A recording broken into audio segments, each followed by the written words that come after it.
तुलसी और रुद्राक्ष दोनों आप अपने गले में धारण कर सकते हो। शंकर हरि हर का रूप है, वो कृपा बरसाता ही है। कोई अगर आपसे कह दे कि रुद्राक्ष पहनने वाला तुलसी नहीं पहन सकता, कोई आपसे कह दे कि तुलसी पहनने वाला रुद्राक्ष नहीं पहन सकता, समझ लेना केवल आपको पागल बना रहा।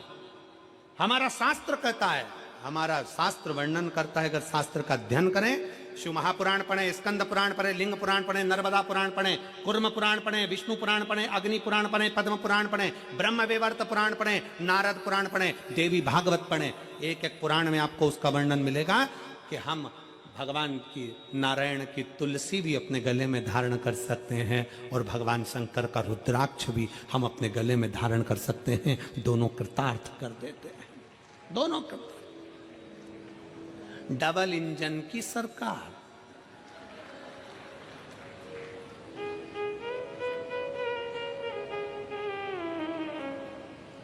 डबल इंजन दोनों है। भगवान नारायण भी, और फिर निवेदन है,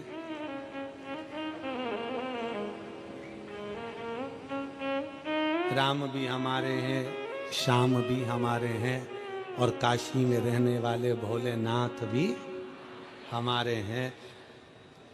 सनातन धर्म में बस सबसे बड़ी खूबी इसी चीज की है कि तुम राम भजो, कृष्ण भजो, शिव भजो, भवानी भजो, तुम्हारी मर्जी पड़े, जिस देवता को भजो, पर निवेदन इतना सा है कि किसी और धर्म को मत भजो। कहीं इधर उधर कहीं जाकर ना हमें अपमान करना है, किसी धर्म का हमें अपमान भी नहीं करना, किसी धर्म के हम लिए अपशब्द भी नहीं कहना है। हमारे धर्म का, हमारे सनातन के, हमारे देवताओं का आदर करो। घर की रोटी खाओ, जूठन खाने के लिए काय को कहीं पर जाओ, अपना घर का भोजन करो। अपने सनातन धर्म में 33 कोटि देवता हैं। कितने? जम के बोलो जरा। 33 कोटि देवता है। बफेट लगा हुआ है, बफेट। जो तुम्हारी रुचि का हो उसको ग्रहण कर लो, जो तुम्हें अच्छा लगे। राम, कृष्ण, शिव, भवानी, दुर्गा आदि कादिक देवताओं का जो भजन आ जाए, जो भजन आपसे बन जाए वो स्वीकार करो। इसलिए शिव कथा कहती है महाराज, शिव के सिवा कहीं दिल ना लगाना, शिव के सिवा कहीं दिल ना लगाना, बनना पड़ेगा तुझे, बनना पड़ेगा तुझे आंसू बहाना। दोनों हाथों से। शिव के सिवा कहीं दिल ना लगाना, शिव के सिवा कहीं दिल ना लगाना, करना पड़ेगा तुझे आंसू बहाना, भरना पड़ेगा तुझे आंसू बहाना। शिव के सिवा कहीं दिल ना लगाना, शिव के सिवा कहीं दिल ना लगाना।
भोला सब दुख काटो मारा ओ भोला सब दुख काटो मारा शिव शंकर जपूं तेरी माला भोले बाबा जपूं तेरी माला भोला सब दुख काटो मारा ओ भोला सब दुख काटो मारा वेश है मंगल मंगलकारी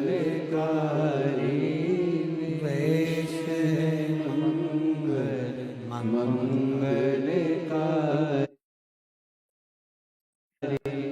शमशान वासी हमारा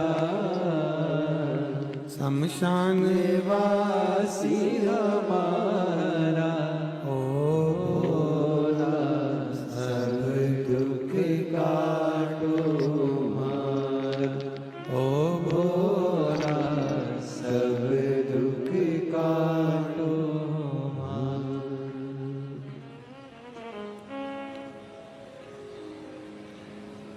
भगवान देवाधिदेव महादेव से अपने मन का भाव व्यक्त करिए। शिव कथा कहती है शिव जी के सम्मुख में आया हुआ हलाहल विष जहर पार्वती मैया जानती हैं कि शंकर बिना पिए रहेंगे नहीं। क्यों? क्योंकि शिव भव है।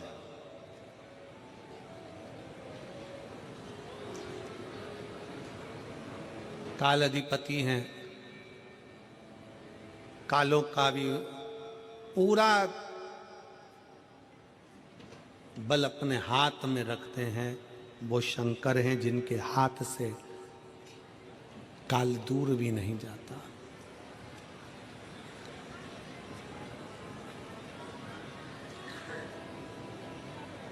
शिव ओघड़ी है, ओघड़दानी है। ओगड़दानी का मतलब मालूम है ना आप लोगों को? ओगड़नाथ का मतलब मालूम है? ओगड़दानी का, ओगड़नाथ का क्या मतलब होता है? व्यक्ति को ऊर्जा प्रदान करना, उसके दुख को हर लेना और उसको कहने की जरूरत ना पड़े, बोलने की जरूरत ना पड़े। जिस भाव से वो मेरे पास आया है, कुछ ना मांगे तो भी जो दिल में सोच कर आया है वो उसको प्रदान कर देना। वो ओघड़नाथ है। बोलो ओघड़नाथ भगवान की हर हर महादेव। उसको ओघड़नाथ कहते हैं। बिना सोचे बिना समझे आया और दिया।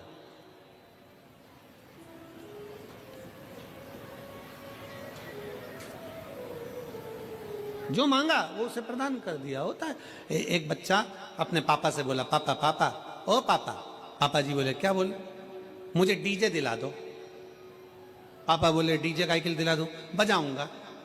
पापा बोले, तुझे डीजे दिला दी और तू पूरे दुनिया के लोगों को परेशान करके रख देगा, पूरे मोहल्ले को परेशान कर देगा। बेटा बोला, नहीं पापा, मैं रात को बजाऊंगा। जब सब सो जाएंगे तब डीजे बजाऊंगा। वो ओघड़नाथ है। मेरा शंभू, मेरा त्रिकालदर्शी, मेरा शिव। शंभू मेरा त्रिकालदर्शी, मेरा शिव, मेरा शंकर सदा देने वाला। पार्वती मैया जानती थी, क्योंकि पार्वती कोई साधारण नहीं है। पार्वती हमारे यहाँ एक पति की पत्नी को धर्म पत्नी कहते हैं। कभी तुमने सुना धर्म पति? सुना किसी ने? नहीं। पत्नी को कहते हैं धर्म पत्नी। धर्म पत्नी का मतलब क्या है? जो पति को धर्म के पथ के ऊपर लेकर जाए, सतमार्ग में लेकर जाए, कथा में लेकर जाए, सत्संग में लेकर जाए, वो धर्म पत्नी है। अब पत्नी को धर्म पत्नी कह सकते हो क्या, साले को धर्मशाला कहोगे? ये समझने वाला विषय। भाई वो साला है तो उसको धर्म लगाकर बोलोगे धर्मशाला?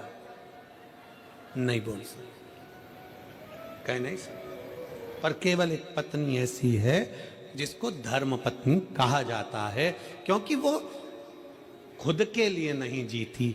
एक माँ, एक स्त्री, एक बहन, एक बेटी, एक नारी, एक बहू, एक सास, जितनी बैठी हैं यहाँ पर मेरी जीजियां, जो स्त्रियां यहाँ पर बैठी हैं, जो नारियां यहाँ बैठी हैं, जो माताएं कथा श्रवण कर रही हैं, इन सब का जीवन देखिए, ये अपने लिए नहीं जीती। अगर व्रत भी करती है तो पति की लंबी उम्र के लिए, बच्चों की उन्नति के लिए करती है। अपना घर छोड़कर, अपने बाबुल का, अपने पिता का घर छोड़कर ससुराल में चली जाती है, और ससुराल में भी आधा इधर आधा उधर सोचती है मेरा ये भी घर है, मेरा वो भी घर है। परंतु मायके में रहती है तो लोग कहते हैं तू पराई है, और ससुराल में पहुंच जाती है तो लोग कह देते हैं पराई घर से आई। गाय का छेड़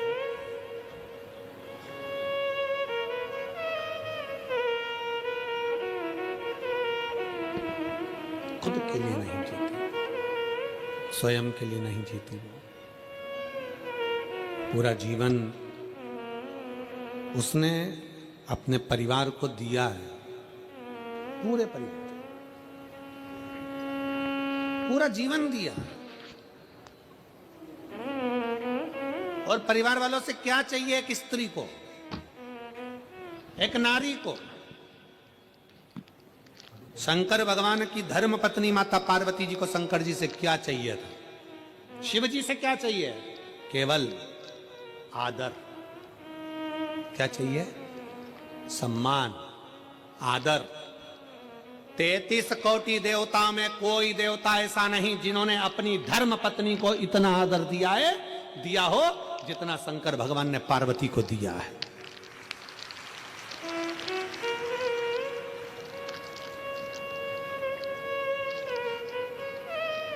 कौन से देवता जिनकी पत्नी चली गई और वो रोए हों? कौन से देवता जिनकी पत्नी चली गई और तांडव मचा दी, कि पत्नी चली गई और कंधे पर डालकर अपनी पत्नी के शव को भी तांडव मचा कर रख दिया हो? कितना प्रेम करते थे शंकर सती से कि कंधे पर शव डालकर उसका तांडव मचा कर रख दिया, और अपनी पत्नी को ऐसे समाप्त नहीं होने दिया। शक्ति पीठ के रूप में आज भी भारत में विद्यमान कर रख दिया। क्या चाहिए स्त्री को? स्त्री तुम्हारे लिए जीती है, काम तुम्हारे लिए करती है, पूरा घर तुम्हारे लिए संभालती है, बच्चों को बड़ा तुम्हारे लिए करती है, परिवार को संजो कर चलती है। एक नारी को चाहिए क्या? केवल एक पुरुष के द्वारा, चाहे पति हो, पिता हो, जेठ हो, देवर हो, बेटा हो, चाहे घर का नाती पंती हो, चाहे जमाई हो, चाहे दामाद हो, एक स्त्री को केवल सम्मान चाहिए, आदर चाहिए, आदर की वाणी चाहिए, सम्मान के शब्द चाहिए, उसे और कुछ नहीं चाहिए। सम्मान। 33 कोटि देवता में, देवताओं ने भले अपने पास में अपनी देवियों को बिठाया होगा, अपने पास बिठाया होगा। आप देखिए, माता लक्ष्मी भगवान नारायण के पास में है, उनके चरणों में है। ब्रह्माणी जी के पास में है, राम जी के पास में सीता है, कृष्ण कन्हैया के पास में राधा जी हैं, सब देवता के पास में सारी देवियां हैं, उनके नजदीक में है। केवल एक शंकर भगवान है जो अपनी पत्नी को अपने पास में नहीं, अपने से ऊंचे बिठाते हैं। इसलिए शंकर के मंदिर में पार्वती का स्थान ऊंचा होता है। शिव जी से ऊंचा पार्वती का स्थान है। उज्जैन चले जाओ, महाकाल बाबा जमीन पर विराजमान है और पार्वती मैया ऊंचे